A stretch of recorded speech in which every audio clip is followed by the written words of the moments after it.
বিশ্ব শিক্ষক দিৱসৰ দিনাই শিক্ষকৰ ধৰ্ণা। অসম ৰাজ্যিক প্ৰাথমিক শিক্ষক সন্মিলনীৰ আহ্বান মৰ্মে বিভিন্ন প্ৰান্তৰ লগতে মৰিগাঁৱৰ মায়ং শিক্ষাখণ্ড প্ৰাথমিক শিক্ষক সন্মিলনীয়ে সোমবাৰে ৰূপায়ণ কৰে দুঘণ্টীয়া ধৰ্ণা কাৰ্যসূচী। 2019 বৰ্ষৰ মুখ্যমন্ত্ৰী বিশেষ বৃত্তি পৰীক্ষাৰ ফলাফল ঘোষণা, ৰাষ্ট্ৰীয় শিক্ষানীতি বলবৎ কৰাৰ পূৰ্বে সকলো ঠিকাভিত্তিক শিক্ষকৰ পদ নিয়মীয়া কৰা, নতুন পেঞ্চন নীতি বাতিল কৰি পুৰণা পেঞ্চন নীতি বলবৎ কৰা, সপ্তম দৰমহা আয়োগৰ ভিত্তিত প্ৰাথমিক বিদ্যালয়ৰ প্ৰধান শিক্ষক আৰু স্নাতক শিক্ষকৰ গ্ৰেড পে ঘূৰাই দিয়া আদিৰ দাবীৰে মায়ং শিক্ষাখণ্ডৰ শিক্ষকসকলে প্ৰতিবাদ সাব্যস্ত কৰে।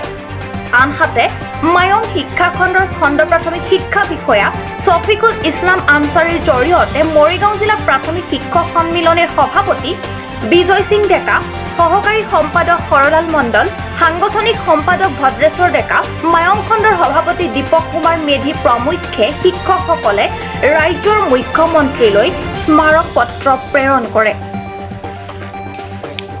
অসম ৰাজ্যিক প্ৰাথমিক শিক্ষক সন্মিলনীৰ আহ্বানত আজি আমি মৰিগাঁও জিলা মায়ং শিক্ষাখণ্ডৰ সমূহ শিক্ষাগুৰুসকলে দুঘণ্টীয়া ধৰ্ণা কাৰ্যসূচীত আমি অংশগ্ৰহণ কৰোঁ।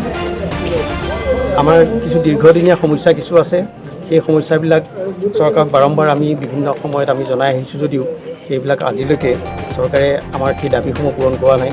বিশেষকৈ আমাৰ মূল দাবীসমূহৰ ভিতৰত আমাৰ আজি পৰ্যন্ত প্ৰাথমিক বিদ্যালয়সমূহ মুৰব্বীবিহীনভাৱে চলি আছে।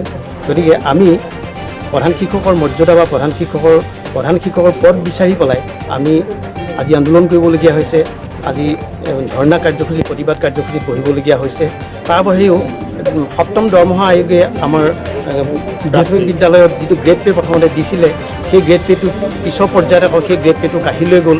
কাঢ়ি লৈ যোৱাৰ পিছত আকৌ আমি পুনৰ সেই একেটা দাবী বা আৰপীয়ে দিয়া আমাৰ যি অধিকাৰ, সেই অধিকাৰটো পাবৰ কাৰণে আমি বাৰে বাৰে চৰকাৰৰ ওচৰত আমি দাবী জনাই থাকিবলগীয়া হৈছে।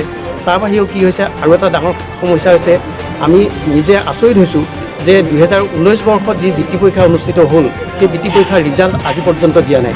যে আমি শিক্ষক সমাজে ছাত্ৰ ছাত্ৰীৰ বৃত্তিৰ ৰিজাল্টৰ কাৰণেও আমি আন্দোলন কৰিবলগীয়া।